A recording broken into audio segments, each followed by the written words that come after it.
Ben de Atatürk'le ilgili şiir okudum. Herkes değişik okudu. Atatürk'süz olmaz.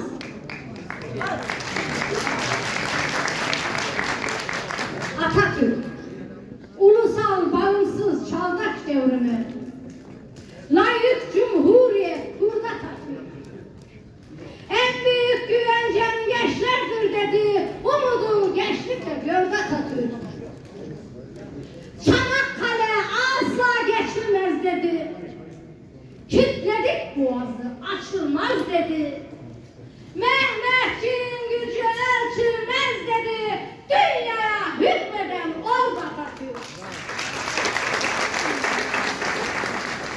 19 Mayıs'ta çıktı Samsun'a, bir cesaret geldi Türk ordusuna. Kimin gücü yeter yiğit hasına, yiğitti, cesurdu bir Atatürk. Erzurum'dan kalktı, Sivas'ı geçti. Ankara'yı yurda başşehir seçti.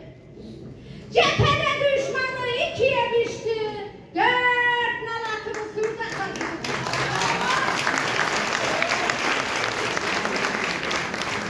Dünyada doğmadı atam gibisi. Püskürttü vatandan boğucu sisi. Dağları inletti kükreyen sesi. Düşmana darbeyi vurdu Atatürk. Türk dedi, verme vatan toprağın. Ebediyen tütsün yurdun ocağın. Şerefle yükselsin allı bayrağın.